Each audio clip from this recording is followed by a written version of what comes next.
جی بسم اللہ الرحمن الرحیم. ہماری جو ہے وہ فقہ کی کلاس یعنی فقہ اسلامی یا کمپیریٹیو فقہ جسے ہم کہہ رہے ہیں وہ چل رہی تھی، اور اس میں خاص طور پہ طہارہ کا جو چیپٹر ہے.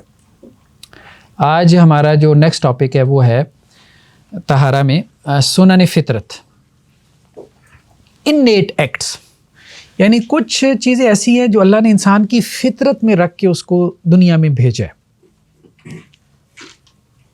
ایون کے بعض فقہا تو اس طرف بھی گیا ہے کہ توحید کا جو کانسیپٹ ہے یا ایک خالق کو ماننے کا جو کانسیپٹ ہے یہ بھی انیٹ آئیڈیا ہے، انسان میں پیدائشی طور پہ موجود ہے.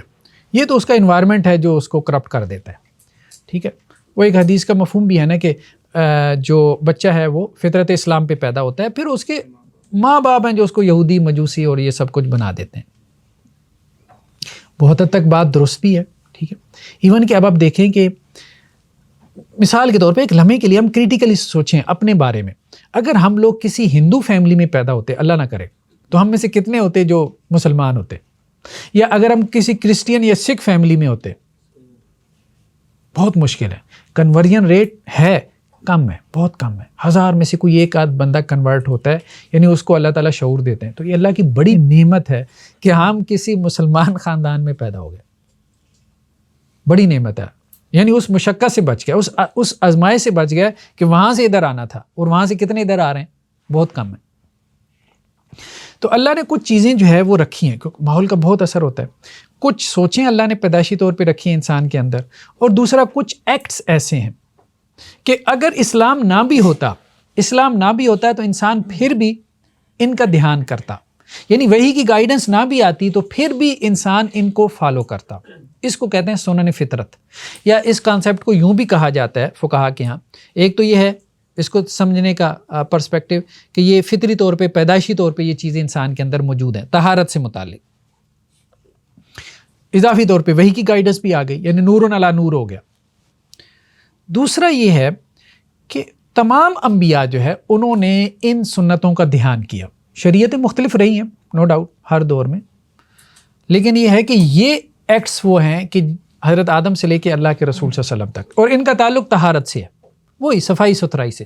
طہارت الطہور شطر الایمان، ایمان کا جز ہے، ایمان کا پارٹ ہے. طہارت پہ بڑا زور ہے ہمارے دین کے اندر. دیکھیں یہ چیزیں کس اب دیکھیں یہ جو سکھ ہیں، سکھوں کے اندر ایک 5 کاف کا کانسیپٹ ہے. ٹھیک ہے، کنگا ہے، ٹھیک ہے، اسی طرح سے کچھا.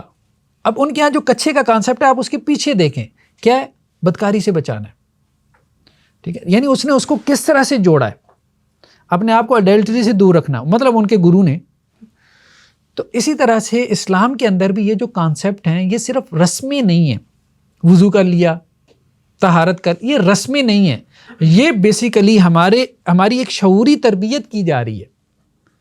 اور وہ تربیت کیا ہے؟ بچنے کی جو ہے وہ ٹریننگ، نجاست سے بچنا. یہی نجاست سے بچنا، گناہ سے بچنے، یہی نجاست سے بچنا جو ہے وہ اندرونی جو انسان کی غلاظتیں ہوتی ہیں، ٹھیک ہے، جو انسان کو کرپٹ کرتی ہیں، ان سے بچنے میں بھی انسان کو کام آتی ہیں. خیر بہرحال اس میں ہم اس کو دیکھ لیتے ہیں ایک دفعہ سلائیڈ سے، پھر ہم اس کو کتاب سے دیکھتے ہیں. ایک تو مونچھیں تراشنا، ٹھیک ہے، اس کا تذکرہ آتا ہے. دوسرا بغل کے بال اکھیڑنا، اس کا تذکرہ آتا ہے. یعنی یہ وہی مقامات ہیں ہمارے جسم کے کہ جن کی صفائی کی ضرورت ہے. زیر ناف کے بال مونڈنا، داڑھی چھوڑنا، ٹھیک ہے، اس کا بھی تذکرہ سنن فطرت میں آتا ہے. استنجا کرنا، ناخن کاٹنا، ختنہ کرنا، مسواک کرنا، اور ناک صاف کرنا، ٹھیک ہے، انگلیوں کا خلال، خوشبو لگانا، کنگھی وغیرہ کرنا. اس طرح کی چیزیں ہمیں ملتی ہیں. اس میں وضو کا بھی تذکرہ ہم دیکھ لیں گے انشاءاللہ سے. ہم اب اس کو دیکھتے ہیں کتاب سے. سنن فطرت کا بیان، ٹھیک ہے، یعنی وہ سنتیں جن کا حکم تمام انبیاء کو دیا گیا یا جو انسان کی فطرت میں ڈال دی گئی. تو سب سے پہلے ختنے کا تذکرہ کیا. اس کا تعلق بھی صفائی ستھرائی سے ہے. حضرت ابراہیم علیہ السلام سے یہ چلا آ رہا ہے، ٹھیک ہے. تو اور یہ وجوب میں داخل ہے. فقہا نے اس کا تذکرہ کیا کہ یہ واجب ہے. بچوں کا ختنہ مطلب جو میلز ہیں ان کا ختنہ. اب تو خیر پرانے زمانے میں تو نائی وغیرہ ہوتے تھے، اب تو یہ کہ ہاسپٹل والے یہ کام بڑی آسانی سے کر دیتے ہیں. نیکسٹ کیا ہے؟ زیر ناف کے بال مونڈنا، ٹھیک ہے؟ تو یہ بھی ہمارے جسم کی وہ جگہ ہیں جہاں گرمیوں میں انسان کو جب پسینہ وغیرہ آتا ہے تو وہ پسینے کی وجہ سے کیا ہے، میل کچیل جمتی ہے اور بدبو پیدا ہوتی ہے، ٹھیک ہے؟ تو اس لیے اس کو صاف کرنے کا حکم دیا گیا۔ تیسرا کیا ہے؟ نتف الابط، یعنی بغل کے بال اکھیڑنا۔ ہاں، کتاب النکاح میں پچھلے دنوں ہم کسی اور کلاس میں نا کتاب النکاح پڑھ رہے تھے۔ عجیب بات ہے کہ وہاں جو ہے ایک صاحب نے مشورہ کیا آپ صلی اللہ علیہ وسلم سے شادی کے حوالے سے فلاں خاندان میں، تو اللہ کے رسول نے کہا پہلے اپنی عورتوں کو وہاں بھیجو، اور میں مطلب سننے میں آیا ہے کہ ان کی عورتوں کی بغلوں سے جو ہے وہ بو آتی ہے، ٹھیک ہے؟ تو مطلب یہ چیز جو ہے آپ کی پرسنالٹی کو کس حد تک متاثر کرتی ہے، مرد ہے یا عورت ہے، پرسنالٹی کو یہ چیزیں بہت متاثر کرتی ہیں۔ گرمیوں میں خاص طور پہ اگر آپ اس کا دھیان نہیں کرتے، ٹھیک ہے، تو اب تو خیر بہت سی پروڈکٹس ایسی آ گئی ہیں، انسان تھوڑا سا دھیان کرے، ٹھیک ہے، تو انسان اپنے آپ کو صاف ستھرا جو ہے وہ رکھ سکتا ہے۔ تقلیم الاظافر، ناخنوں کو کاٹنا، لمبے ناخن پسندیدہ نہیں ہے، ٹھیک ہے، اچھا نہیں لگتا انسان، لمبے ناخن جو ہے وہ رکھے گا تو پھر ہو سکتا ہے اس کا دل بھی کرے کسی کو نوچنے کو، ٹھیک ہے، مطلب ان کو استعمال میں لے آئے، ٹھیک، تو حکمتیں ہیں نا، حکمتیں ہیں، بہت ساری حکمتیں ہیں۔ ویسے بھی ناخنوں کے اندر جب بڑھ جائیں گے تو میل کچیل جمع ہوگا، وہی میل کچیل جو ہے وہ کھانے کے ساتھ آپ کے جسم کا حصہ بنے گا اور آپ کے لیے طرح طرح کی بیمار۔ اب بچے جو ہے مٹی میں کھیلتے ہیں، آپ دیکھیں بچے کیوں بیمار ہوتے ہیں، ہر وقت ان کے ناخنوں میں کیا ہے، میل کچیل ہے، ٹھیک ہے۔ تو صفائی ستھرائی ہماری جسمانی جو ہے نشو و نما کے لیے بھی ضروری ہے، یہ صفائی ستھرائی، اور اس لیے بھی کہ اسپرچولی جو ہے باطنی طور پہ ہمیں ایک فریشنس کا احساس رہے۔ انسان باہر سے اس کی باڈی صاف ستھری ہوگی تو اندر سے بھی اپنے آپ کو صاف ستھرا محسوس کرے گا۔ قص الشارب، مونچھیں جو ہے وہ چھوٹی کرنا، مردوں کے لیے خاص طور پہ حکم ہے۔ اب ایک ایک کانسیپٹ کو آپ جوڑیں نا ذرا، ناخن لمبے کرنا، اس کا تعلق کس سے ہے؟ درندوں سے ہے، درندوں کے ناخن لمبے ہوتے ہیں، انسان میں تو تہذیب ہے، ٹھیک ہے، تو اللہ نے کہا کہ یہ بڑھ رہے ہیں، اب اس کو کاٹ کے دکھاؤ، مہذب بن کے رہو۔ اور دوسرا کیا ہے؟ قص الشارب، لمبی مونچھیں، مونچھ لمبی ہوگی تو پھر کہے گا تاؤ بھی دے دوں، جب تاؤ دے گا، وہ پتہ ہے نا مونچھ جو اس کو ایسے ایسے کرتے ہیں، تو اب اس کے اندر وہ کانسیپٹ آتا ہے چودراہٹ کا، وہ چودراہٹ اس کے اندر کیا پیدا کرتی ہے؟ تکبر۔ اب دیکھیں نا، ظاہری ایک چیز اس کے باطن پہ کس طرح سے اثر ڈال رہی ہے، اور انسان چاہتا ہے کہ وہ طاہر رہے، ہمبل رہے۔ اللہ کے رسول صلی اللہ علیہ وسلم کی جو ہے وہ حدیث کیا ہے؟ خمس من الفطرہ، 5 چیزیں فطرت میں سے ہیں۔ الاستحداد، زیر ناف کے بال مونڈنا، والختان، ختنہ کرنا، وقص الشارب، اور مونچھوں کو تراشنا، ٹرم کرنا۔ 2 طرح کے لفظ آتے ہیں، ایک یہ ہے کہ مونچھوں کو ٹرم کرنا، اور اس میں مقصد یہ بھی ہے مونچھیں بڑی ہوں گی تو ظاہری بات ہے کھانا پینا جب انسان کرے گا تو مونچھوں میں جو ہے وہ ذرات پھنسیں گے، وہی اس کے لیے بیماری کا باعث بھی بنیں گے۔ اور ایک لفظ آتا ہے مونچھوں کو تراشنے کا، اور دوسرا آتا ہے کم کرنے کا، احفاء کا۔ حل کا لفظ نہیں آتا، حل کا لفظ نہیں ہے، حل کہتے ہیں مطلب ریزر سے یا بلیڈ سے یا اسرے سے مونچھیں صاف کرنا، یہ لفظ نہیں آتا حدیث میں۔ کم کرنے کا آتا ہے، تراشنے کا آتا ہے، یا اتنا کم کرنا کہ جیسے وہ کینچی سے کم کرنا، جتنا مرضی کم کر لے لیکن کینچی چلا لے، اس کو احفاء کہتے ہیں۔ تو سنت میں 2 درجے، ٹھیک ہے، ایک یہ ہے کہ قص یعنی کینچی لگا لینا، تراش خراش کر لینا، اور دوسرا احفاء، اتنا کم کر دے کہ مطلب جتنی کینچی چلا سکتا ہے اتنی کینچی چلا لے۔ حل کا لفظ نہیں ہے اس کے لیے، ٹھیک ہے۔ نتف الابط، اچھا بغل کے جو بال ہیں اس کے لیے اکھیڑنے کا لفظ ہے، لیکن یہ ہے کہ بہرحال حلق بھی کیا جا سکتا ہے، ریزر وغیرہ استعمال کر لے، اور آج کل تو بہت سی چیزیں آ گئی ہیں، مطلب وہ ویکس آ گئی ہے، جیسے باڈی ویکس وغیرہ لوگ کرتے ہیں، ٹھیک ہے، تو اس طرح سے بھی کیا جا سکتا ہے۔ تو اصل کیا ہے؟ نتف، کھینچنے کا لفظ ہے، کیونکہ جہاں آپ ریزر لگاتے ہیں نا، ہوتا ہی ہے بال وہاں زیادہ گھنے ہو جاتے ہیں، زیادہ آ جاتے ہیں، تو ان چیزوں میں بھی شریعت میں مطلب پیچھے کوئی نہ کوئی حکمت ہے۔ تو ایک اور حدیث میں ہے یہ تو ہو گیا کہ 5 چیزیں فطرت میں سے ہیں، نتف الابط اور تقلیم الاظافر، ناخنوں کو کاٹنا، ٹھیک ہے۔ دوسری حدیث میں کیا ہے، من لم یاخذ من شاربہ فلیس منا، جو اپنی مونچھیں نہیں تراشتا اس کا ہم سے کوئی تعلق نہیں۔ تو مطلب سختی ہے اس لحاظ سے کہ یہ طہارت کے جو احکامات ہیں یہ تمہاری پرسنالٹی کی ڈیولپمنٹ میں اہم رول جو ہے وہ ادا کریں گے۔ اللہ کے رسول کی حدیث کیا ہے، وقت لنا نبی صلی اللہ علیہ وسلم فی قص الشارب و تقلیم الاظافر و نتف الابط و حلق العنہ اللہ یترک اکثر من 40 لیلہ۔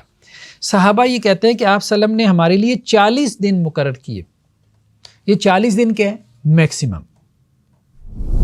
ویسے تو ریکمینڈڈ یہ ہے، مستحب یہ ہے، پریفرڈ یہ ہے کہ انسان ہفتے کے ہفتے اپنے آپ کو صاف ستھرا کرے۔ جمعے کے دن جیسے ہم نہاتے ہیں، غسل کرتے ہیں، تو انسان اپنی صفائی ستھرائی کرے۔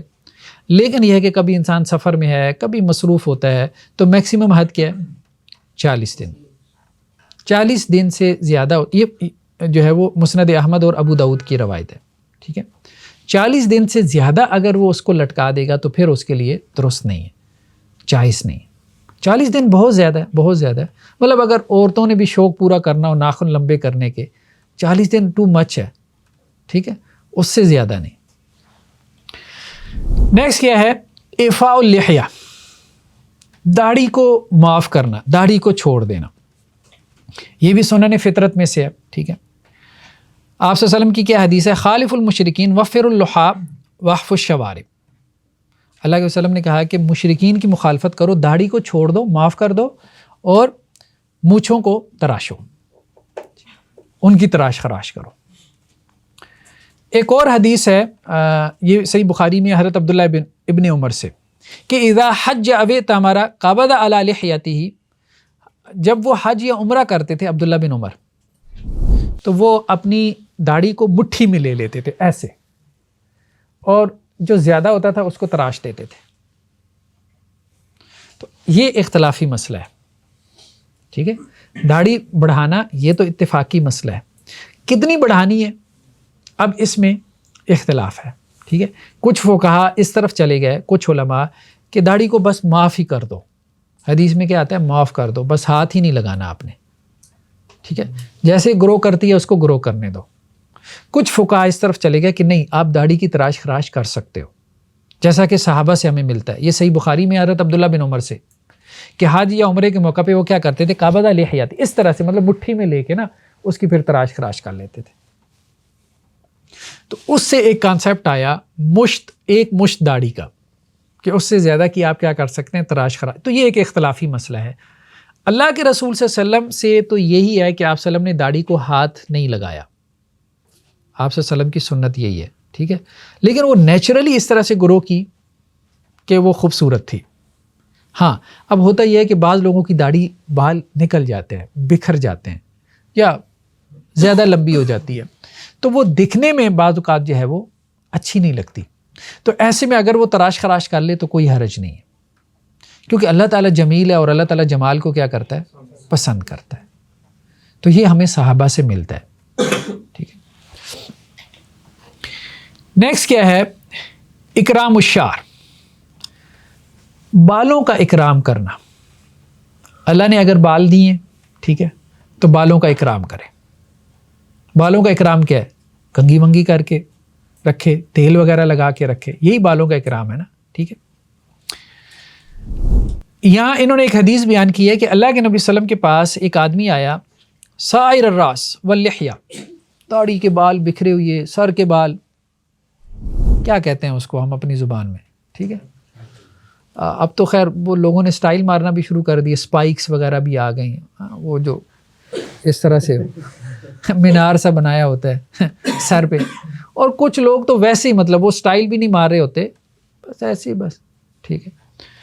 تو ایک آدمی آیا اللہ کے وسلم کے پاس، اس کے سر کے بال بکھرے ہوئے، داڑھی کے بال بکھرے ہوئے، تو آپ صلی اللہ علیہ وسلم نے اس کی طرف اشارہ کرتے ہوئے کہا کہ اگر یہ اپنی داڑھی کے اور اپنے سر کے بال اگر سنوار لے تو کیا حرج ہے، ٹھیک ہے۔ تو وہ اٹھا اور جا کے پھر کنگھی ونگھی کر کے آیا۔ جب وہ کنگھی ونگھی کر کے آیا تو اب ساری بات ہے، اچھا لگ رہا تھا، جیسے ہم اپنی زبان کہتے بابو لگ رہا تھا، ٹھیک ہے. تو پھر آپ صلی اللہ علیہ وسلم نے کہا کہ الیس ھذا خیر من ان یاتی احدکم سائر الراس کانہ شیطان. اب یہ اچھا لگ رہا ہے یا پہلے بہتر لگ رہا تھا؟ تو تم اس میں فرق کیوں نہیں کرتے کہ ایک آدمی بکھرے بالوں کے ساتھ ایسے جیسے شیطان، اور عجیب و غریب قسم کے سٹائل آج کل، وہ بھی شیطانی سٹائل ہی ہے نا. ٹھیک ہے، کچھ ہیئر سٹائل بھی ایسے ہیں جو شیطانی سٹائل ہیں. تو بال بڑے رکھنے میں کوئی حرج نہیں ہے، بس انسان مہذب طور پہ انسان لگے. ٹھیک ہے، یہ نہیں کہ سر کے اوپر فلسطین کا نقشہ بنوا لے مطلب ایسا کوئی ہیئر سٹائل. ایک اور روایت ہے حضرت ابو قتادہ سے رضی اللہ عنہ، وہ کہتے ہیں ان کے جو بال تھے نا وہ کندھوں تک آتے تھے، من کا بین تک. ٹھیک ہے، لمبے بال جسے ہم پٹے بال کہتے ہیں، رکھنے میں کوئی حرج نہیں، مرد رکھ نہیں. عورتوں کے ساتھ مشابہت نہ ہو، بہت لمبے نہیں، وہ جیسے گت سی بنا لیتے ہیں، وہ بھی ٹھیک نہیں ہے. عورتوں سے مشابہت سے منع کیا گیا، لیکن یہ ہے کہ کانوں کی لو تک بال رکھنا یا کندھے کو ٹچ کر رہے ہوں تو اتنے لمبے بال رکھ سکتے ہیں، مردوں کو بھی الاؤ ہے. ٹھیک ہے، تو حضرت ابو قتادہ کہتے ہیں کہ میرے بال جو ہے وہ کندھوں تک آتے تھے، تو میں نے اللہ کے رسول صلی اللہ علیہ وسلم سے کہا کہ کیا میں ان کی کنگھی کیا کروں؟ ٹھیک ہے، تو آپ صلی اللہ علیہ وسلم فرمایا ہاں، کنگھی بھی کرنی ہے وَأَكْرِمَا، اور ان کا اکرام بھی کرنا ہے. تو وہ کہتے ہیں اس کے بعد میں دن میں 2-3 مرتبہ لازماً ان کو تیل لگاتا تھا. مطلب اس زمانے میں تیل ہوتا تھا، اب تو خیر ہم تیل سے بھاگتے ہیں. ہماری اماں بھی بہت کوشش کرتی تھی کہ یہ تیل لگا لے، لیکن نہیں لگاتے تھے بچے، ظاہری بات ہے. تو شیمپو ویمپو آ گیا، بس وہ کر لے انسان، وہ بھی اسی طرح سے اکرام کرنا ہی ہے نا. ٹھیک ہے، کنڈیشنر آ گئے ہیں، جو بھی ہمارے یہاں جدید چیزیں ہیں. ٹھیک ہے، تو بال اللہ نے دیے تو ان کو اچھا مطلب کر کے رکھنا، خدمت ودمت کریں ان کی ہیں تو انسان اچھا لگے گا نا. ٹھیک. اچھا، اس میں ایک اور روایت ہے حضرت عبداللہ ابن عمر سے کہ اللہ کے رسول صلی اللہ علیہ وسلم نے ایک تو بال رکھنے کی اجازت دی، دوسرا حل کی بھی اجازت دی. حل کیسے کہتے ہیں؟ ٹینڈ کروانا، ٹینڈ کی بھی اجازت دی، لیکن اس سے منع کر دیا کہ آدھے سر کی ٹینڈ کروا دو. اچھا، یہ ہوتا تھا مشرکین میں، وہ بتوں کے نام پہ نا چوٹی چھوڑ دیتے تھے بچے کی. آج بھی ہمارے یہاں ہوتا ہے، پیر صاحب کے نام کی نا وہ گت سی چھوڑی ہوتی ہے، انہوں نے پورے سر پہ بال نہیں ہے، وہ بچے کے سر سے نا ایک گت سی لٹ سی جو ہے وہ نکالی ہوئی ہے. عجیب و غریب قسم کے جو ہے وہ تصورات ہیں، ویسے ہی برا لگتا ہے. ٹھیک ہے، تو اس سے منع کیا کہ تم ایسا کرو. اب ہمارے یہاں کیا کرتے ہیں، وہ ایک بچوں کو تو زیادہ اندازہ ہوتا ہے، ایک وہ کٹورا کٹ، کٹورا ہے وہ سر پہ نا رکھ کے نا ارد گرد سے، پیالہ کٹ یا جو بھی ہے، ارد گرد سے کیا کرو اس طرح پھروا دو. تو دکھنے میں بھی بندہ اچھا نہیں لگتا. خیر اب اچھائی کے کانسیپٹ بھی وہ کہیں گے جی ریلیٹیو ہیں، آپ کو اچھا نہیں لگتا، ہمیں تو لگ رہا ہے نا خیر اس کو تو وہ بھی اچھا لگ رہا ہے جو اس نے گائے کی دم کی طرح سر پہ وہ کھڑے کر لیے اسپائکس ہیں، وہ بھی اس کو اچھا ہی لگ رہا ہے، تبھی تو اس نے سٹائل اختیار کیا. تو جو لوگ جو ہے وہ اپنے جسم پہ ٹیٹوز بنوا لیتے ہیں، وہ ان کو اچھا لگتا ہے تبھی تو بنوا لیتے ہیں. ہمیں نہیں لگ رہا ہوتا کہ اچھا خاصا اپنی شکل بگاڑ لیے، خراب کر لی. خیر بار تو حضرت عبداللہ ابن عمر سے ہے کہ اللہ کے نبی صلی اللہ علیہ وسلم فرمایا اہلکوا کلا او ذروا کلا، سارے کا سارا سر مونڈ دو یا سارے کا سارا سر چھوڑ دو. یہ نہ کرو کہ کچھ جو ہے وہ مونڈ دو اور کچھ چھوڑ دو. ایک اور روایت میں کیا ہے کہ اللہ کے وسلم نے قضا سے منع کیا. تو امام نافع سے پوچھا گیا کہ قضا کیا ہے، تو انہوں نے کہا کہ بچہ ہے اس کے سر کے بعض حصے کو کیا کرے، حل کر دے اور بعض کو چھوڑ دے، بعض حصے کو مونڈ ڈالے اور بعض کو چھوڑ دے. یہ قضا ہے اور اس سے منع کیا گیا. تو کہنے کا مقصد یہ ہے کہ بال رکھنا، لیکن بالوں کو سنوارنا، ان کو کنگھی کرنا، شیمپو ویمپو کرنا، تو یہ بھی کیا ہے، طہارت میں شامل ہے. ٹھیک ہے. نیکسٹ کیا ہے، ترک الشیب، سفید بالوں کو چھوڑ دینا. اچھا، یہ بھی ایک عادت ہوتی ہے، سفید بال آ گئے تو لوگ اس کو کھیڑتے رہتے ہیں. ٹھیک ہے، سر میں آ گئے ہیں، داڑھی میں آ گئے ہیں. ٹھیک ہے، عمر کے ساتھ آنے ہیں بھائی، ایکسیپٹ کر لو. ٹھیک ہے، کیا آپ بوڑھے ہو رہے ہیں، تو اس کو اکھیڑنے کو نہ پسند نہیں کیا گیا. ہاں آگے بات آ رہی ہے ڈائی کر لینا، کلر کر لینا، اس کی اجازت دی گئی، اس کی اجازت. تو حدیث میں کیا الفاظ ہیں کہ سفید بال نہ اکھیڑو. ایک تو ویسے بھی انسان کے لیے کیا اس میں ایک اذیت ہے خواہ مخواہ کی. ٹھیک ہے، اور دوسرا یہ کہا گیا کہ یہ مسلمان کا نور ہے. یعنی بعض اوقات جو ہے وہ سفیدی سے، اب تو خیر عورتیں بھی دیکھیں وہ مطلب سفید کرواتی ہیں اپنے بالوں کو، مطلب فیشن کے طور پہ نا، فیشن کے تو سفیدی اب آپ دیکھیں اس میں بھی خوبصورتی ہے. چاندی کیا ہے؟ سفید ہی ہے. تو بعض اوقات جو ہے وہ مرد کی داڑھی اگر سفید ہو گئی، بال سفید ہو گئے، تو اب اس میں وجاہت آ جاتی ہے. تو مطلب ہر چیز کو دیکھنے کا ایک اینگل ہے نا، ایک اینگل ہے. آپ اپنا اینگل درست کریں گے تو وہی چیز کیا ہو جائے گی؟ خوبصورت ہو جائے گی. تو کہا گیا کہ فَإِنَّهُ نور المسلم، یہ مسلمان کا نور ہے. اور صحیح بات یہ ہے کہ آپ کی داڑھی کے بال سفید نہ ہونا تو اگلا کہتا ہے یار بچہ بچہ سا لگ رہا ہے، پتہ نہیں اس کی بات کا کیا اعتبار ہے. بہت وزن جو ہے وہ آپ کے بالوں کی سفیدی آپ کی بات میں ڈال دیتی ہے. آپ بات سمجھ رہے ہیں؟ میری بہت ساری تحریریں پڑھ کے مجھے تو اس کا بہت اندازہ ہو. بہت ساری تحریریں پرانی، آج سے میں کہہ رہا ہوں کہ کوئی 10 15 20 سال، تب تو ویسے بھی جو ہے وہ عمر اب تو خیر کافی ہو گئی ہے، تب تو ویسے ہی بندہ ینگ تھا. ابھی نہیں بتاؤں گا کتنی ہے. تو خیر وہ لوگ آتے تھے بڑے بڑے بزرگ، ٹھیک ہے، تو اچھا حافظ زبیر صاحب سے ملنا ہے. اس وقت تو ظاہری بات ہے یہ ویڈیو بھی نہیں ہوتی تھی، سارا کچھ کتابیں اور یہ. تو میں کہتا تھا میں ہی ہوں. تو وہ ایک دفعہ تو بیچارے سوچ میں پڑ جاتے تھے کہ یہ یہی ہے. تو وہ مجھے خود شرمندگی ہوتی تھی پھر یہ بتاتے ہوئے. تو مطلب ان کو بعض کو تو یقین ہی نہیں آتا تھا. یار ہمارا تو ذہن یہ تھا کہ آپ کو بزرگ ہوں گے کوئی 70+ میں، آپ کی تحریروں سے تو یہی لگ رہا تھا. کوئی امامہ باندھا ہوگا، ہاتھ میں کوئی کھونڈی پکڑی ہوگی، 2 4 لوگ آگے پیچھے ہوں گے. تو اب وہ سوچ میں پڑ جاتے تھے کہ یہ اب پتہ نہیں اس کی اپنی تحریریں ہیں، اس نے خود سے لکھا ہے، اس کے اپنے اندر اتنی پختگی ہے. تو بہت دفعہ جو ہے وہ آپ کی جو ایج ہوتی ہے وہ بڑا میٹر کرتی ہے، آپ کی اس میں وزن ڈال دیتی ہے. تو مختلف فیکٹرز ہیں، کہنے کا مقصد یہ ہے. یہاں پہ ایک بہت اہم چیز آئی ہے حدیث میں کہ کوئی مسلمان جو ہے وہ اسلام میں بوڑھا نہیں ہوتا، یعنی اس کا کوئی بال سفید نہیں ہوتا، لیکن اللہ تعالیٰ اس کے بدلے میں ایک اس کے لیے نیکی لکھ دیتے ہیں اور ایک درجہ بلند کر دیتے ہیں اور ایک گناہ معاف کرتے ہیں. لیکن فتنوں کا زمانہ ہے، فتنوں کے زمانے میں ایمان بچا لینا، یقین مانے، بہت بڑی بات ہے، بہت بڑی بات ہے. آپ صلی اللہ علیہ وسلم فرمایا کہ وہ زمانہ آئے گا صبح کو مومن ہوگا، شام کو کافر، شام کو کافر ہوگا. یہ صورتحال ہے، یہ صورتحال ہے. اتنی تیزی سے مدرسے کے فارغ و تحصیل اب دیکھیں 8 سال 10 سال مدرسے میں لگائے، اب یہ بھی نہیں مانتے کہ خدا ہے. ٹھیک ہے، تو یہ فتنوں کے زمانے میں یہ بہت بڑی اچیومنٹ ہے کہ بھائی آپ کے بال اسلام میں سفید ہونا شروع ہو گئے ہیں، آپ اپنے ایمان پہ ڈٹے رہیں، اس کو اپریشیٹ کیا جا رہا ہے. ٹھیک ہے، وہ کہتے ہیں نا ہمارے بوڑھے، ہم نے کوئی دھوپ میں بال سفید نہیں کیے. تو ایمان کے ساتھ بال سفید کرنا اس زمانے میں بہت بڑی بات، بہت بڑی اچیومنٹ. آپ ڈگمگائے نہیں نا.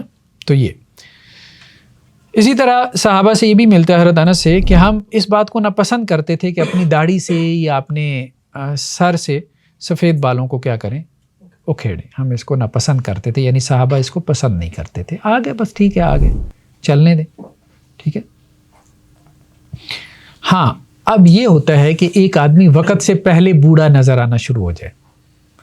25 سال کی عمر میں بالوں میں سفیدی آ گئی. اب ظاہری بات ہے یہ تو عیب ہے نا، ایسا ہوتا نہیں ہے. 30 سال کی عمر میں جو ہے وہ بال سفید ہونا شروع ہو گئے، ڈائی کر لیں، کوئی حرج نہیں ہے، کوئی حرج نہیں. ٹھیک. نیکسٹ کیا ہے؟ یہی ہے تغییر الشیء بالحناء، مہندی سے اپنے بالوں کو رنگ لینا.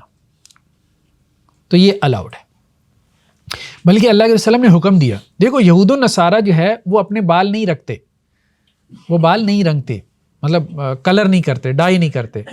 تو تم نے کیا کرنا ہے؟ ان کی مخالفت کرنی ہے، تم نے رنگنا ہے. اس کا حکم دیا. دوسرا کیا ہے؟ یہ بھی بتا دیا کہ سب سے بہترین جس کے ذریعے سے تم اپنے بالوں کو ڈائی کر سکتے ہو وہ کیا ہے، یا سفید بالوں کو، الحناء، مہندی، والقتم.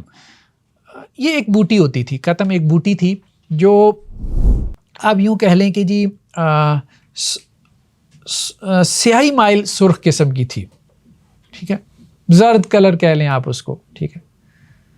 یعنی ایسی سیاہ، ایسا جو ہے نا وہ بلیک جس کے اندر جو ہے وہ ریڈش کلر ہو. ٹھیک ہے. اچھا صحابہ کا جو معاملہ ہے تو یہ کہتے ہیں جی بعض صحابہ جو ہے وہ خضاب کو یعنی ڈائی کرنے کو افضل نہیں سمجھتے تھے، پریفر نہیں کرتے تھے ڈائی کرنے کو. وہ کہتے تھے چونکہ حدیثوں میں آ گیا ہے کہ یہ سفید بال نور ہیں تو ان کو باقی رکھے. ٹھیک ہے. وہ کہتے تھے الاؤڈ ہے لیکن پریفرڈ کیا ہے کہ آپ ڈائی نہ کریں، الاؤڈ ہے. کچھ صحابہ کہتے تھے کہ نہیں، پریفرڈ یہ ہے کہ آپ ڈائی کریں. کیوں؟ کیونکہ اس وقت حالت جنگ میں تھے، دشمنوں کے اوپر روب پڑے، ان کو پتہ چلے کہ بوڑھے نہیں ہیں، بوڑھوں کی جماعت نہیں ہے، جوانوں کی جماعت ہے. ٹھیک ہے. تو وہ اس سینس سے اس کو لے رہے تھے. تو وہ کہہ رہے تھے کہ ڈائی کرنا کیا ہے یہ بہتر ہے، جوان نظر آنا چاہیے ہمیں، کہ مرد میدان نظر آنا چاہیے ہمیں. ہاں کہ آپ نے بلیک نہیں ان کے جیسے وائٹ نہیں رکھنے، اور دوسری طرف ہے کہ آپ کا نور ہے یہ سفید بال. ہاں ہم اس کی طرف آتے ہیں، اس کو ہم جمع کرتے ہیں ابھی. تیسرا یہ ہے کہ بعض جو ہے نا وہ صحابہ یہ کہتے تھے کہ اصل میں بیسیکلی جس سے منع کیا گیا نا وہ بلیک سے منع کیا گیا، باقی جو کلر ہیں ان سے منع نہیں کیا گیا. یعنی جہاں ممانعت ہے وہاں ممانعت سے مراد کیا ہے؟ بلیک سے بچو. ہاں مہندی کلر یا زرد کلر یا کوئی اور کلر، ٹھیک ہے، جو بلیک کے قریب قریب ہو، براؤن کلر، تو وہ کرنے میں کوئی حرج نہیں. اس سے اندازہ ہو جاتا ہے کہ اس نے کلر کیا ہوا ہے. کیونکہ بعض مقامات پہ تو دیکھیں نا کلر کرنے کا ٹھیک ہے ایک دینی فائدہ اور مصلحت ہے، مثال کے طور پہ میدان جنگ میں. لیکن جہاں میدان جنگ نہیں ہے، آپ نے رشتہ بھیجنا ہے، وہاں آپ نے جوان نظر آنے کے لیے جو ہے وہ آپ کیا کریں، اپنی عمر چھپانے کے لیے ڈائی کر لیں. ٹھیک ہے. تو اگلے کو آپ چیٹ بھی تو کر سکتے ہیں، اس سے چیٹ بھی تو کر سکتے ہیں. ٹھیک. تو اس لیے دونوں طرح کی حدیثیں ہیں، یہ بیسیکلی گھوم رہی ہیں مصلحت کے تحت. کہیں پہ کانٹیکس کچھ اور تھا، کہیں پہ کانٹیکس کچھ اور تھا. تو اس لیے مختلف کانٹیکس میں مختلف احکامات ہمیں ملتے ہیں. تو ہم یہ کہہ سکتے ہیں کہ مختلف کانٹیکس میں اسی چیز کو آپ اپریشیٹ بھی کر سکتے ہیں. مثلا آپ کہیں کہ جی 25 سال کی عمر میں بال سفید ہو گئے، تو آپ کہیں گے نہیں بھائی آپ کو تو رنگنا چاہیے، کیونکہ اس عمر میں تو بال سفید نہیں ہوتے، آپ کلر کریں. ٹھیک ہے. آپ ڈائی کریں. میدان جنگ میں ہیں آپ، ٹھیک ہے، آپ آرمی میں ہیں، کہیں پہ بھی ہیں، ٹھیک، آپ کو بال رنگنے چاہیے، آپ کو ڈائی کرنے چاہیے. ہاں کہیں رشتہ بھیجنا ہے، ٹھیک ہے، تو آپ اپنی عمر چھپانا چاہتے ہیں، نہیں یار آپ کو یہ نہیں کرنا چاہیے. ٹھیک ہے. تو مختلف کانٹیکس میں آپ یہ بات کر سکتے ہیں. ٹھیک ہے. کہ کہیں پہ آپ اس کو الاؤ کریں اور کہیں پہ آپ کہیں کہ نہیں یہاں مناسب نہیں معلوم ہو رہا. تو اس لیے حدیثیں بھی مختلف کانٹیکس میں. یہ آپ دیکھیں نا، ایک حدیث انہوں نے یہاں پہ بیان کی ہے کہ فتح مکہ کے موقع پہ حضرت ابو بکر کے جو والد تھے نا وہ ایمان لے کے آئے. فتح مکہ کے موقع پہ حضرت ابو بکر تو خیر پہلے ایمان لانے والوں میں سے تھے، ان کے والد بعد میں ایمان لائے. تو آپ صلی اللہ علیہ وسلم کے پاس ان کو لایا گیا اور ان کا سر جو ہے وہ بالکل سفید تھا. تو آپ صلی اللہ علیہ وسلم نے کیا کہا کہ ان کو لے جاؤ اور گھر کی بعض عورتوں کو کہو کہ یہ ان کو ڈائی کر دیں. وَجَنِّبُوهُ السَّوَادَ، اور کالے سے بچنا. اب دیکھیں حضرت ابو بکر کے والد، حضرت ابو بکر بھی اللہ کے وسلم کے ایج فیلو تھے. ٹھیک ہے. تو آپ ان کے والد کی عمر کیا ہوگی؟ 80 پلس میں کم از کم ہوں گے. فتح مکہ کب ہوا؟ 8 ہجری میں، مطلب 61 آپ صلی اللہ علیہ وسلم کی ایج ہوگی تقریباً. ٹھیک ہے. 60 یا 60 پلس میں تھی. حضرت ابو بکر بھی کوئی تقریباً 2 سال آپ صلی اللہ علیہ وسلم سے بڑے تھے. تو حضرت ابو بکر کے والد جو ہے وہ 80 پلس میں ہوں گے. اب اس عمر میں بلیک وہ مناسب نہیں ہے. ہاں براؤن کر لیں. تو اب آپ دیکھ رہے ہیں نا کہ حدیثوں میں کانٹیکس یہ بتا رہا ہے کہ کیس ٹو کیس جو ہے وہ ہاں ویری کر رہا ہے. ٹھیک ہے. تو کلر کرنے میں کوئی حرج نہیں ہے. لیکن اگر کوئی اس کو باقی رکھتا ہے تو ہم نے کہا کہ باقی رکھنے میں بھی جو ہے وہ انسان کی وجاہت، بعض لوگوں کی جو ہے وہ آپ دیکھیں گے کہ سفید داڑھی میں بہت وجاہت ہوتی ہے. ٹھیک ہے. تو یہ ہے سفیدی میں بھی وجاہت ہے اور بلیک رکھنے میں بھی وجاہت ہے. خیر بہرحال معاملے میں وسعت ہے، سختی نہیں کرنی چاہیے، جو جس طرف جاتا ہے اس کو جانے دیں. نیکسٹ کیا ہے؟ التطیب، خوشبو لگانا. تو اللہ کے رسول صلی اللہ علیہ وسلم کی حدیث کیا ہے کہ مجھے تمہاری دنیا میں سے 3 چیزیں میرے لیے محبوب بنا دی گئیں.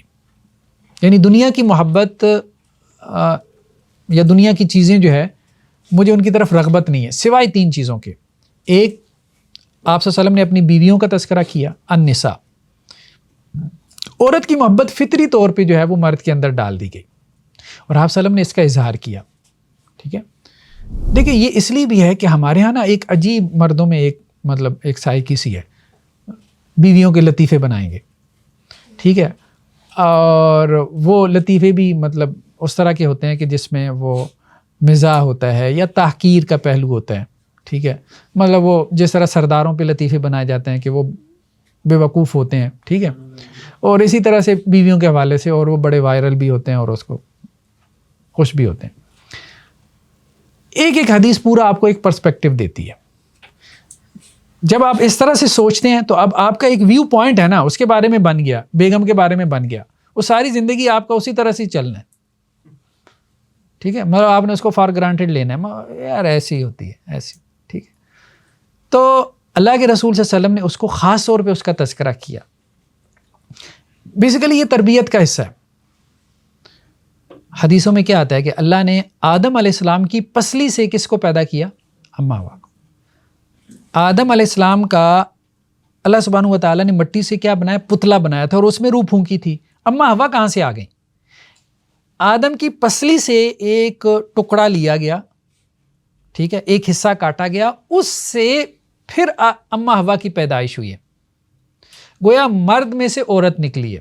یہی وجہ ہے کہ مرد جو ہے وہ عورت فطرت یہی ہے کہ مرد کو عورت کا پیچھا کرنا چاہیے. اب ڈراموں فلموں میں الٹ دکھایا جاتا ہے.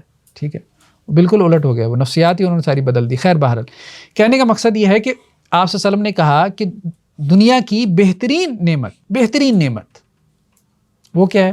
وہ عورت ہے. دنیا کل کی کل کیا ہے؟ نعمت ہے. اور دنیا کی بہترین نعمت کیا ہے؟ وہ تمہاری بیوی ہے. یہ کانسیپٹ بنانے کی کوشش کی. یہ کانسیپٹ بنے گا تو فیملی لائف میں کچھ سکون آئے گا نا. اگر وہ عورت کو زحمت سمجھے گا، بوجھ سمجھے گا، ٹھیک ہے، مصیبت سمجھے گا، تو اب ظاہری بات ہے پھر وہ اور طرح سے اس کو ہینڈل کرے گا. اس کا ایٹیچیوڈ اس کی طرف اور طرح سے ہوگا. وطیب، اور دوسرا کیا مجھے محبوب بنا دی گئی؟ خوشبو. وہ جو علت قرۃ عینی فی الصلاۃ، اور میری آنکھوں کی ٹھنڈک نماز. حضرت نافع سے ہے کہ حضرت عبداللہ بن عمر کیا کرتے تھے؟ وہ عود جلایا کرتے تھے. ٹھیک ہے، عود ایک لکڑی ہوتی تھی جس کو عرب جو ہے وہ جلاتے تھے. ٹھیک، اور اس میں کوئی اور خوشبو نہیں ملاتے تھے. ہاں، کافور ملا لیا کرتے تھے، اور یہ کہتے تھے کہ اللہ کے نبی صلی اللہ علیہ وسلم بھی اسی طرح سے کرتے تھے. جیسے ہمارے یہاں گاؤں دیہات میں وہ اگربتی کا ایک کانسیپٹ ہے. ٹھیک ہے، لیکن کچھ لوگوں کو اس کی خوشبو پسند نہیں ہے، تیز بھی ہوتی ہے. تو لیکن یہ ہے کہ یہ خوشبو وغیرہ اپنے گھروں میں جلانا، ٹھیک ہے، اور خوشبو وغیرہ لگانا، اس کا اہتمام کرنا، بڑا فرق پڑتا ہے. ایک آدمی سے خوشبو آ رہی ہو، انسان کو اچھا لگتا ہے. ٹھیک ہے، اگر اس سے بدبو آ رہی ہے تو انسان کو برا لگتا ہے. تو یہ جتنے بھی مقامات ہیں، اب جیسے کلی کرنے کا حکم ہے، یہ بھی سنن فطرت میں سے ہے. ٹھیک ہے، ناک صاف کرنے کا حکم ہے، یہ بھی سنن فطرت میں سے ہے. ٹھیک ہے، تو یہ سب کس لیے؟ کتنے اہتمام سے آپ صلی اللہ علیہ وسلم نے مسواک کا حکم دیا. بلکہ آپ حدیث کی کتابوں میں دیکھیں گے چیپٹرز ہیں باب السواک، مسواک کے چیپٹرز ہیں. اور اللہ کے رسول کہتے ہیں کہ اس قدر جو ہے وہ مجھے حکم دیا گیا مسواک کا، حضرت جبریل نے اس قدر مجھے جو ہے وہ ایمفیسائز کیا مسواک کے لیے کہ مجھے لگتا ہے کہ میں اپنے جبڑے چیر دوں. اور ہر لمحے آپ صلی اللہ علیہ وسلم مسواک کرتے تھے. منہ سے اسمیل آ رہی ہے، اگر ہوتا ہے انسان، ظاہر بات انسان کھاتا پیتا ہے، بیکٹیریاز ہیں اس کے منہ میں، وہ اسمیل پیدا کرتے ہیں. آپ صفائی ستھرائی نہیں رکھے گا تو منہ سے اسمیل آئے گی، بغلوں سے آئے گی. ٹھیک ہے، اور انسان جو ہے وہ تو صاف ستھرا رہنا چاہیے انسان کو. کہنے کا مقصد یہ ہے کہ سنن فطرت کا کانسیپٹ یہی ہے کہ صاف ستھرا رہے. اب اس میں ایک اہم چیز وضو بھی ہے. ہر وقت جو ہے وہ وضو کی حالت میں رہنا. جی، وضو کا تذکرہ جو ہے وہ ہمیں قرآن میں بھی ملتا ہے اور حدیث میں بھی ملتا ہے. قرآن میں کیا ہے کہ اہل ایمان جب تم نماز کے لیے کھڑے ہو تو اپنے چہروں کو دھو لو اور اپنے ہاتھوں کو دھو لو کونیوں تک، اور اپنے سروں کا مسح کر لو، اور اپنے پاؤں جو ہے وہ ٹخنوں تک دھو لو. ٹھیک ہے، یعنی فرائض کا تذکرہ ہے، وضو کے فرائض کا تذکرہ ہمیں قرآن میں ملتا ہے۔ حدیث میں بھی کیا ہے کہ اللہ سبحانہ و تعالیٰ تم میں سے کسی کی نماز کو اس وقت تک قبول نہیں کرتا جب تک کہ وہ وضو نہ کر لے۔ بہت فضیلت ہے اس کی، اور آپ صلی اللہ علیہ وسلم کی سنت تھی کہ آپ صلی اللہ علیہ وسلم ہر وقت وضو کی حالت میں رہتے تھے۔ بچوں کو اس کی عادت ڈالنی چاہیے۔ انسان بہت دفعہ بہت سے گناہوں سے صرف اسی عادت کی وجہ سے بچ جاتا ہے، اور یہ جو بات کہی گئی ہے نا کہ وضو مومن کا ہتھیار ہے، بہت حد تک درست ہے۔ صلاح المومن، مومن کا ہتھیار ہے، یعنی شیطان کے مقابلے میں جو ہتھیار ہمیں دیے گئے ان میں سے ایک یہ بھی ہے، 24 گھنٹے باوضو رہنا، ٹھیک ہے، وضو کی حالت میں رہنا۔ اللہ کے رسول صلی اللہ علیہ وسلم کی کیا حدیث ہے؟ آپ صلی اللہ علیہ وسلم فرمایا کہ جب بندہ جو ہے وہ وضو کرتا ہے اور کلی کرتا ہے تو خرجت الخطایا من فی، گناہ جو ہیں وہ اس کے منہ سے نکل جاتے ہیں، یعنی جو گناہ اس نے منہ سے کیے ہوتے ہیں اس کے منہ سے نکل جاتے ہیں۔ اور جب وہ ناک جھاڑتا ہے تو کچھ گناہ اس کے ناک کے راستے نکل جاتے ہیں، اور جب وہ اپنا چہرہ دھوتا ہے تو خرجت الخطایا من وجہہ، تو اس کے گناہ جو ہے وہ اس کے چہرے سے نکلتے ہیں، یہاں تک کہ اس کی آنکھوں کے نیچے کی پلکوں سے بھی نکلتے ہیں۔ اور جب انسان اپنے ہاتھ دھوتا ہے تو اس کے گناہ اس کے ہاتھوں سے نکلتے ہیں، یعنی اس کے جسم کے اندر گناہ، مطلب دیکھیں گناہ تو جسم کے اندر نہیں پڑا ہوا، گناہ کا اثر جو ہے وہ جسم کے اندر باقی رہ جاتا ہے۔ گناہ کا ایک سائیکولوجیکل ایفیکٹ ہے، ٹھیک ہے، اس کا ایک نفسی اثر ہے، یعنی جس طرح نیکی آپ کی پرسنالٹی کو کنسٹرکٹ کر رہی ہے، اسی طرح گناہ بھی کر رہا ہے۔ گناہ نے آپ کی پرسنالٹی کو بگاڑ دینا ہے، برباد کر دینا ہے، تباہ کر دینا ہے، تو وہ اندر سے نکلے گا، وہ اندر سے، یعنی گناہ کا جو گند ہے، اس کی جو غلاظت ہے، جو نجاست ہے، وہ اندر سے نکلے گی تو انسان کی پرسنالٹی جو ہے وہ ایمانی اعتبار سے مضبوط ہوگی، اسپرچولی وہ گرو کرے گا۔ تو گناہ کے اثرات ہوتے ہیں جو ہماری باڈی میں رہ جاتے ہیں، تو وضو کرنے سے وہ پھر اثرات نکلتے ہیں، یعنی اندر سے، یعنی ظاہری طہارت بھی ہو رہی ہے اور وضو کے ساتھ کیا ہو رہا ہے؟ باطنی طہارت بھی ہو رہی ہے۔ یہ بیسیکلی کانسیپٹ ہے، تمہیں نظر نہیں آ رہا لیکن تمہاری آنکھوں کی پلکوں کے نیچے سے گناہ نکل رہا ہے، گناہ نکل رہا ہے، یعنی بد نظری سے اگر وہ ایک بے حیائی کی صفت تمہارے اندر پیدا ہو رہی ہے تو اب وہ وضو کرنے سے کیا ہوگا کہ وہ بد نظری کے جو اثرات ہیں وہ تمہارے آنکھوں کی پلکوں سے نکلیں گے، ٹھیک ہے۔ ہاتھ کے غلط استعمال سے تمہارے اندر اگر کوئی ظلم کی صفت پیدا ہو رہی تھی تو اب وہ ہاتھ کو دھونے سے کیا ہوگا؟ اس کے اثرات نکلیں گے، ٹھیک ہے۔ یہاں تک کہ وہ تمہارے ناخنوں کے نیچے سے نکلتے ہیں گناہ، اور جب انسان اپنے سر کو مسح کرتا ہے تو اس کے سر اور یہاں تک کہ اس کے کانوں سے اس کے گناہ نکلتے ہیں، ٹھیک ہے۔ اور جب آدمی جو ہے وہ اپنے پاؤں دھوتا ہے تو اس کے پاؤں کے ناخنوں سے جو ہے اس کے گناہ نکلتے ہیں، یعنی پوری باڈی سے اس کے گناہ نکلتے ہیں، ٹھیک ہے۔ پھر کیا ہے؟ پھر وضو کرنے کے بعد وہ مسجد کی طرف جاتا ہے، وَصَلَاتُهُ نَافِلَةٌ، گناہ تو سارے ختم ہو گئے، اب نماز نے کیا کرنا ہے؟ اب نماز نے اس کے درجات ہی بڑھانے ہیں، ٹھیک ہے۔ گناہ تو وضو کرنے سے ہی معاف ہو گئے، اب نماز کیا ہے؟ نفل ہے، یعنی وہ گناہ معاف نہیں کرے گی، گناہ تو باقی نہیں رہ گیا، جو صغیرہ گناہ تھے سارے معاف ہو گئے، اب نماز اس کے لیے اضافی طور پہ اجر کا باعث بنے گی۔ اللہ کے رسول صلی اللہ علیہ وسلم کی ایک اور حدیث ہے کہ جس میں آپ صلی اللہ علیہ وسلم فرمایا، کیا میں تمہیں تمہاری رہنمائی نہ کروں اس پر کہ جس کے ذریعے سے تمہارے گناہ معاف ہو جائیں اور درجات بلند ہوں، یعنی ایسا عمل بتاؤں گناہ بھی معاف ہوں، درجات بھی بلند ہو۔ تو صحابہ نے کہا اللہ کے رسول وسلم ضرور بتائیں، تو آپ صلی اللہ علیہ وسلم نے کیا کہا؟ اسباغ الوضو علی المکارہ، جب دل نہ چاہ رہا اس وقت وضو کرنا، ٹھنڈ میں دل نہیں کرتا وضو کرنے کو، ٹھنڈا پانی ہے، گرم پانی نہیں ہے، گرمیوں میں وضو کرنے کو دل نہیں کرتا، گرم پانی ہے، ہاتھ نہیں لگایا جاتا۔ پھر بہت دفعہ نا انسان کی عادت بنی ہوتی ہے کچھ لوگوں کی کہ وضو کر کے رہنا ہے 24 گھنٹے وضو کی حالت میں، لیکن اب بعض اوقات مشکل لگ رہا ہوتا ہے، یار ابھی تو جو ہے نا وہ سونے کے لیے لیٹا ہوں، اب دوبارہ وضو کرنے جاؤں گا۔ ہدایت یہی ہے کہ سونے سے پہلے بھی کیا کرے؟ وضو کر کے سوئے، تو مشقت ہے۔ تو کہا گیا کہ مشقت کے باوجود اگر وضو کرے گا تو یہ وہ عمل ہے کہ جس سے اس کے گناہ بھی معاف ہوں گے اور درجات بھی بلند ہوں گے۔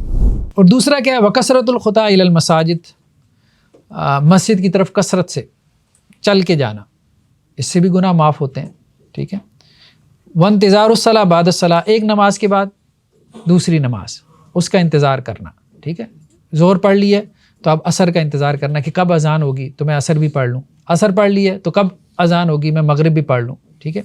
فذالکم الرباط، دیکھو ان کاموں کا ثواب تو ایسا ہے کہ جیسے تم ساری رات جو ہے وہ سرحد کے اوپر کھڑے ہو کے پہرا دو، یعنی کسی مسلم سٹیٹ کی سیکیورٹی کے لیے، دفاع کے لیے ساری رات تم جاگ کے گزار دو.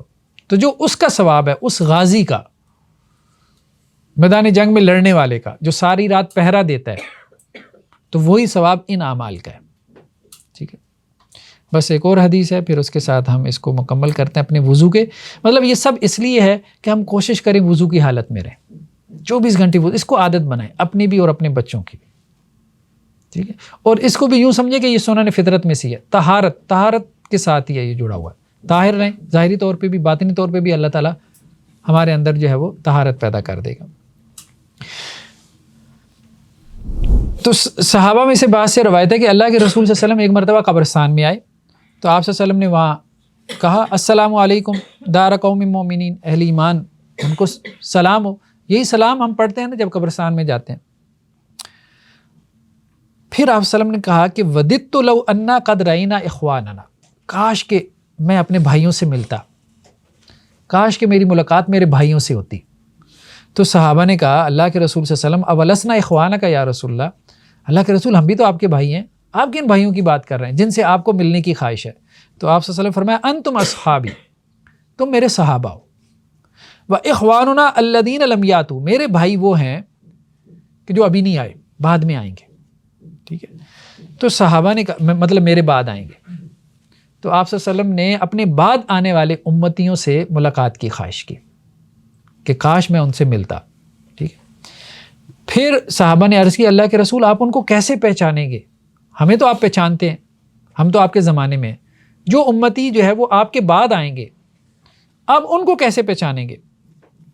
تو اللہ کے رسول صلی اللہ علیہ وسلم نے کہا دیکھو اگر کالے سیاہ گھوڑوں کا ایک ہجوم لگاؤ، بڑی تعداد میں کالے سیاہ گھوڑے ہیں، لیکن ان میں ایک گھوڑا ایسا ہے جو 5 کلیان کہتے ہیں، مطلب اس کا سر بھی جو ہے وہ سفید ہے، سر پہ سفید نشان ہے، اور چاروں ٹانگوں کے اوپر بھی سفیدی ہے. کالا گھوڑا ہی ہے لیکن چاروں ٹانگوں پہ تھوڑی سی سفیدی ہے نیچے، اور اسی طرح سر پہ ماتھے پہ بھی سفیدی ہے.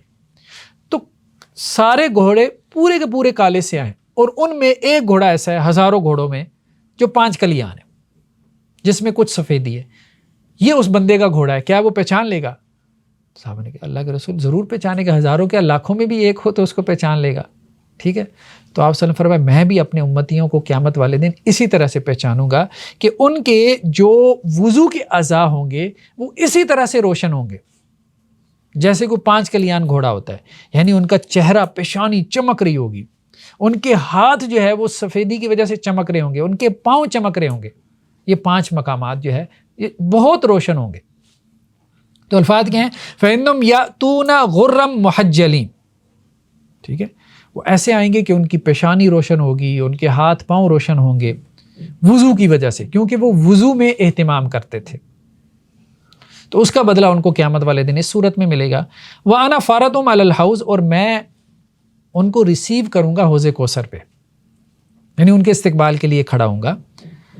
ٹھیک ہے. تو آپ صلی اللہ علیہ وسلم نے آگے چل کے یہ بھی بلکہ فرمایا، بلکہ اس میں تو بہت وعید ہے، کہا کہ اس دن کچھ لوگوں کو حوض سے یعنی میرے حوض سے دور کیا جائے گا جیسا کہ کسی اونٹ کو دور کیا جاتا ہے. کسی دوسرے کا اونٹ جب آپ کے گلے میں آتا ہے، ٹھیک ہے، ایک چرواہا ہے اس کا بکریوں کا یا بھیڑوں کا گلہ ہے، تو کوئی اور بھیڑ بکری اگر اس میں شامل ہونے کی کوشش کرتی ہے اس کو پرے کرتا ہے، تو ہماری نہیں ہے، یہاں سے چلی جا. تو اسی طرح اللہ کے وسلم نے کہا کہ کچھ لوگ آئیں گے قیامت والے دن اور ان کو حوض کوثر سے دور کیا جائے گا، اور میں جو کہوں گا کہ نہیں ان کو آنے دو، لیکن فرشتے ان کو دور کریں گے. کیوں؟ کیونکہ انہوں نے میرے بعد دین کو بدل دیا تھا. جب مجھے یہ بتایا جائے گا کہ انہوں نے میرے بعد دین کو بدل دیا تھا، یعنی بدعات کو رواج دیا تھا، تو پھر میں بھی کہوں گا کہ ان کو مجھ سے دور رکھو، سوہکن. تو بدعت کا کانسیپٹ جو ہے نا، رسول اللہ صلی اللہ علیہ وسلم کی محبت بھی کام نہیں آئے گی قیامت والے دن اگر دین میں جو ہے وہ کوئی بدعت ایجاد کی. تو اس لیے یہ بہت نازک جو ہے وہ مقام ہے. بدعت کہتے ہیں انوویشن، دین میں کوئی نیا کام. ہم انشاءاللہ اس کو اسٹڈی کریں گے. تو اللہ کے رسول صلی اللہ علیہ وسلم بھی پھر اس کو اپنے سے پرے ہٹا دیں گے. جیسا دین آپ صلی اللہ علیہ وسلم چھوڑ کے گئے بس وہی دین، جیسا صحابہ چھوڑ کے گئے بس وہی دین. اس میں کوئی اضافہ نہیں کر لینا، اس کو بگاڑنا نہیں ہے. جب اضافہ کر لیں گے تو ظاہری بات ہے وہ دین کا کانسیپٹ مسخ ہو جائے گا. وہ دین نہیں رہ جائے گا جو اللہ کے رسول صلی اللہ علیہ وسلم دے کے گئے. خالص دین، پیور، وہ نہیں رہ جائے گا. پھر اس میں ملاوٹ ہو جائے گی. اور دین، پرانے دین اسی طرح سے مسخ ہوئی ہیں. پرانے یہودیت، عیسائیت اسی طرح سے مسخ ہوئی ہے کہ اس میں مختلف قسم کے کانسیپٹ لوگوں نے اپنی طرف سے ایڈ کر لیے، دین کے نام پہ ان کو رواج دے دیا، تو دین کیا ہو گیا؟ مسخ ہو گیا. تو اس لیے بدعت کا کانسیپٹ جو ہے وہ یہ بہت برا کانسیپٹ ہے. اس سے ممکن حد تک بچنا چاہیے. کہیں شبہ بھی پڑ جائے تو اس کو اوائڈ کریں، بچیں. چلیں جی، آج کے لیے اتنا ہی کافی ہے. جی، ایک تو وضو کا ایک اس کا مطلب ہے کہ وضو جو ہے صرف امت محمدیہ کے اوپر ہی فرض ہوا؟ نہیں، یہ نہیں ہے. وضو جو ہے وہ اس سے پہلے بھی تھا، وضو اس سے پہلے بھی تھا. لیکن یہ ہے کہ ہمارے لیے یہ اجر ہے کہ ہمارے وضو کے اعضاء قیامت والے دن کیا ہوں گے؟ روشن ہوں گے. یہ اجر ہمارے لیے، یعنی کچھ اجر ایسا ہے جو اس امت کے لیے مختص ہے. ٹھیک ہے، بلکہ یہ ہم بعض روایتوں میں بھی آئیں گی، ہم دیکھیں گے. صحیح روایتیں ہیں کہ یہود و نصارہ جو ہے یہ اعتراض بھی کریں گے کہ ہم نے محنت زیادہ کی ہے اور ہمارا اجر کم ہے، اور انہوں نے محنت کم کی ہے اور ان کا اجر کیا ہے؟ زیادہ ہے. اس پہ پھر جو ہے وہ اللہ کی طرف سے یہی جواب دیا جائے گا کہ بھائی اللہ نے کچھ لوگوں کو مزدوری پہ رکھا، اور اللہ نے جو ان کے ساتھ معاملہ طے کیا، بس جیسے تم نے کسی کے ساتھ کوئی معاملہ طے کیا، کسی کے ساتھ ہو سکتا ہے کسی سے تم نے تھوڑا کام کیا، اس کو اجرت زیادہ دے دی ہو. یہی معاملہ ہے اللہ کا اس امت کے ساتھ. تو اس امت کے اوپر اللہ کے احسانات ہیں، یہ اللہ کا فضل ہے، احسان. حوض کوثر والی حدیث ہے، اس میں مجھے تھوڑا سا یہ سمجھ نہیں آتی کہ نامہ ایمان ملنے کے بعد یہ حوض کوثر ہوگا یا یہ پہلے یہ والا معاملہ ہوگا؟ نہیں، یہ بظاہر یہ محسوس ہوتا ہے کہ یہ پہلے ہوگا. حوض کوثر کا معاملہ کیا ہے؟ یہ پہلے ہوگا، یہ نامہ اعمال سے پہلے ہے. ٹھیک ہے، دیکھیں نا میدان حشر کی جو گرمی ہے جس کی وجہ سے انسان جو ہے وہ اپنے پسینے میں ڈوبا ہوگا، تبھی تو پیاس کی شدت جو ہے وہ ظاہر ہوگی، اور اس کو جو ہے وہ دور کرنے کے لیے پھر حوض کوثر کی ایک نعمت ہے. ٹھیک ہے، کہ جو اس دن حوض کوثر سے پانی پی لے گا پھر وہ پیاسا نہیں ہوگا. یہ تو میدان حشر کی بات ہو رہی ہے. ٹھیک ہے، پھر اس کے بعد جو ہے وہ میزان ہے اور اعمال کا تولا جانا ہے، پھر جنت جہنم کے فیصلے. بس اللہ سے دعا ہے کہ اللہ تعالیٰ ہمیں بس نکال دے، آسانی سے نکال دے. سر یہ فقہ جیسے آپ نے کہا کہ کتب میں، ویسے ایک سوال آ رہا پتہ نہیں اب یہ کرنا چاہیے کہ نہیں. جیسے ہم کہیں گے کہ خالص دین، جی ایسا نہیں لگتا کہ فقہ بھی خالص دین میں ایڈیشن ہے؟ جی ہاں، یہ انہوں نے ایک سوال کیا ہے کہ جب ہم بات کرتے ہیں دین خالص کی تو کیا فقہ جو ہے یہ دین خالص کے اوپر ایک ایڈیشن نہیں ہے؟ دیکھیں، ایک بات یہ ہے کہ دین خالص تو صرف شریعت ہے، یہ بات کلیئر ہونی چاہیے. اور شریعت کیا ہے؟ وحی، جو آپ صلی اللہ علیہ وسلم پہ نازل ہوا. اور وہ کس زبان میں نازل ہوا؟ عربی میں. قرآن کی صورت میں ہے، سنت کی صورت میں. یہ دین خالص ہے. فقہ کیا ہے؟ اس کی انڈرسٹینڈنگ ہے. اس کی کیا ہے؟ انڈرسٹینڈنگ ہے. دیکھیں، ہم نے اس کو انڈرسٹینڈ تو کرنا ہے، ہم نے اس کو انٹرپریٹ بھی کرنا ہے. ہم اس پہ عمل کر ہی نہیں سکتے جب تک ہم اس کو انڈرسٹینڈ نہ کریں اور اس کو انٹرپریٹ نہ کریں. تو جب ہم اس کو انڈرسٹینڈ کرتے ہیں اور اس کو انٹرپریٹ کرتے ہیں تو اسی کو ہم فقہ کہتے ہیں. یعنی فقہ کا مطلب ہے فقہ الکتاب و سنہ، کتاب و سنت کا جو ٹیکسٹ ہے، جو متن ہے، اس کی انڈرسٹینڈنگ، ڈیپ انڈرسٹینڈنگ. ہاں، اب انڈرسٹینڈنگ میں اختلاف ہو جاتا ہے. کسی کی انڈرسٹینڈنگ ٹھیک ہے اور کسی کی انڈرسٹینڈنگ کیا ہے؟ غلط ہے. یہ بات درست ہے، یہاں تک بات کی جا سکتی ہے. ٹھیک ہے، یہ بات درست ہے کہ کسی کی انڈرسٹینڈنگ صحیح ہے، کسی کی غلط ہے. لیکن ہمارے دین نے ایک بات کہی ہے کہ اگر انڈرسٹینڈنگ غلط بھی ہے، بشرطے کہ وہ بندہ کوالیفائی کرتا ہو، مجتہد ہو، اس نے دین کا پراپر نالج حاصل کیا ہو، سنسیئر ہو، اٹ موسٹ ایفرٹ ہو، پوری محنت جان لگا دے اللہ کا حکم معلوم کرنے کے لیے. اگر اس سے غلطی بھی ہو جائے گی پھر بھی ایک گناہ اجر ہے. اگر صحیح رائے تک پہنچ جائے گا تو پھر 2 گنا اجر ہے. فالورز کے لیے بھی یہی ہے، اس کے فالورز کے لیے بھی یہی ہے، مفتی کے فالورز کے لیے بھی. اگر اس کی رائے صحیح ہے تو 2 گنا اجر ہے، اگر رائے غلط بھی ہے تو پھر بھی 1 گنا اجر ہے. لیکن 3 باتیں ہیں. ایک تو وہ اہل ہو، نا اہل آدمی نہیں، نا اہل آدمی نہیں، نا اہل اجتہاد کر ہی نہیں سکتا. بھائی مجتہد کو کہا گیا ہے کہ اس سے خطا ہو جائے تو اس کے لیے اجر ہے، عامی کو تو نہیں کہا گیا، عامی کو نہیں کہا گیا. ٹھیک ہے، ڈاکٹر سے غلطی ہو جائے تو اسی کو معافی ملے گی نا. ایک بندہ ڈاکٹر ہے ہی نہیں، وہ دکان کھول کے بیٹھ جائے، بندہ مار دے، ٹھیک ہے، تو پھر اس کو تو معافی نہیں ہے نا. یہی بات ہے، اہل ہو. دوسری بات سنسیئر ہو. سنسیئرٹی کا معاملہ ہم نہیں جان سکتے، وہ اس کا اور اللہ کا معاملہ ہے کہ اخلاص، مخلص ہے، ٹھیک ہے. اور تیسرا کیا ہے؟ جان مار دے، اٹ موسٹ ایفرٹ. یہ بھی نہیں کہ بس ایک کتاب دیکھی بس چھوڑ دے، نہیں، محنت کرے. امام ابن تیمیہ علیہ الرحمہ کہتے تھے کہ میں ایک آیت کی تفسیر معلوم کرنے کے لیے کیا کرتا ہوں 100، اب اس زمانے میں 100 تفسیریں بڑی بات تھی، پبلش نہیں ہوتی تھی، ہاتھ سے لکھی جاتی تھی اور ملتی بھی کہاں تھی. تو میں ایک آیت کی تفسیر جو ہے اس کو جاننے کے لیے 100 تفسیروں کا مطالعہ کرتا ہوں، اور بعض اوقات اس کے بعد بھی نہیں کھلتی.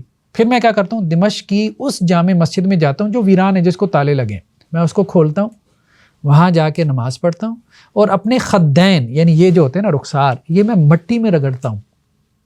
پھر اس کے بعد کہتا ہوں کہ اللہ میں اتنا کر سکتا تھا، جو کتاب دستیاب تھی میں نے اس کا مطالعہ کر لیا، جو عاجزی اور تذلل اور جو آپ سے مانگ سکتا تھا وہ بھی میں نے کر لیا، اب آپ میرے اوپر اس کو کھول لیں. یہ ہوتا ہے اٹ موسٹ ایفرٹ، کہ اپنی انتہا لگا دے اللہ کا حکم معلوم کرنے کے لیے. ٹھیک ہے، یہ نہیں انٹرنیٹ سے یہ دیکھا وہ دیکھا. اب تو ہمارے یہاں ایسی مفتی ہے نا، گوگل والے مفتی جنہیں کہتے ہیں، 360 ایپ سے دیکھ کے فتوے دیے جا رہے ہیں. اللہ سے ڈرنے والے جو ہے نا، جو علم بڑھتا ہے تو خشیت آتی ہے، ڈر اور خوف غالب آتا ہے. پھر انسان کہتا ہے نا یار نہیں، مجھے نہیں پتا، مجھے نہیں پتا. امام مالک کے پاس ایک بندہ آ گیا اور اس نے آ کے امام صاحب سے سوال کیا، تو امام صاحب نے کہا یار مجھے ابھی تو نہیں مسئلے کا پتہ، کل آ جانا میری مجلس میں. تو وہ مسجد نبی میں مجلس لگاتے تھے. امام مالک کا بڑا روب تھا، پوری دنیا سے طلباء آتے تھے. اگلے دن وہ بندہ آ گیا تو اس نے پوچھا جی وہ حضرت کل مسئلہ پوچھا تھا. تو امام مالک کا مجھے نہیں پتا.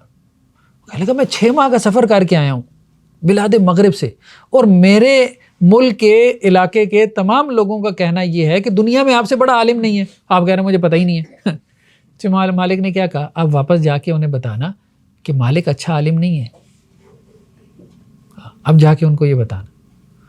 تو جب علم زیادہ آ جاتا ہے تو خشیت پیدا ہو جاتی ہے. بندہ پھر بھائی جو ہمیں پتہ ہے بس ٹھیک ہے. ایک اور شخص نے ایک مرتبہ امام مالک سے سوال کیا، 1 کیا 2 کیا 3 کیا، 40 سوال کر دیے. 36 کے بارے میں امام مالک نے کہا لا ادری، مجھے نہیں پتا، مجھے نہیں پتا، مجھے نہیں پتا. 4 کے جو ہے 3 یا 4 کے جواب دیے 40 میں سے. اب کیا تاثر قائم رہ جاتا ہوگا. ہاں ہم یہی سوچتے ہیں نا، ہم اگر کہیں اس سیٹ پہ بیٹھے ہوں تو 40 سوال ہم سے پوچھے جائیں تو اگلے کا بھی کیا تاثر. ریلیکس لوگ تھے وہ. تو امام مالک کو وہ بندہ کہنے لگا، اتنا بڑا پگڑ باندھا ہوا ہے، وہ پگڑی، ممبر رسول پہ بیٹھے ہو، دنیا کہتی ہے اس سے بڑا عالم کوئی نہیں ہے، ٹھیک ہے، 40 میں سے 3-4 سوالوں کے جواب دیے ہیں. تو امام مالک نے کہا ادھر آ جاؤ. اس کو اپنے پاس بلوایا، اس کو اپنے اس پہ ممبر رسول پہ بٹھایا جہاں ان کی بیٹھ کے وہ حدیث کا درس دیتے تھے، وہاں بٹھا دیا. اپنی پگڑی اس کے سر پہ رکھ دی، خود اس کے سامنے بیٹھ گیا طالب علم بن کے. کہنے لگے اب میرے یہی سوال ہیں، تم بتا دو ان کا کیا جواب ہے. ٹھیک ہے، مطلب پگڑی پہن لینے سے اور اس ممبر پہ بیٹھ لینے سے اگر سوالوں کے جواب آ جاتے ہیں تو یہی کام میں نے تمہارے ساتھ کر کے دیکھ لیا،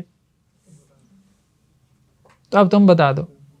اللہ نے جتنا علم دیا ہے ہم اس کو آگے پھیلا رہے ہیں، جو نہیں دیا اس کے بارے میں خاموش. تو یہ میں نے بھی وقت کے ساتھ ساتھ دیکھا ہے. جب علم کم تھا تو ہم بھی سوالوں کے جواب جو ہے نا وہ دے دیا کرتے تھے. اب صحیح بات ہے، بہت سارے سوالوں کے جواب یار مجھے نہیں پتا، یار مہربانی تیری کسی اچھے عالم سے پوچھ لو. یہ وقت کے ساتھ ساتھ یہ رویہ بڑھتا چلا جا رہا ہے. عجیب بات یہ ہے، جیسے جیسے علم بڑھتا ہے جہالت کا احساس بڑھتا چلا جاتا ہے. سر لیکن مسئلہ انٹرویو ٹائپ پہ ہوتا ہے. ہاں وہ خیر چل. سبحانک اللہم و بحمدک نشہد ان لا الہ الا انت نستغفرک.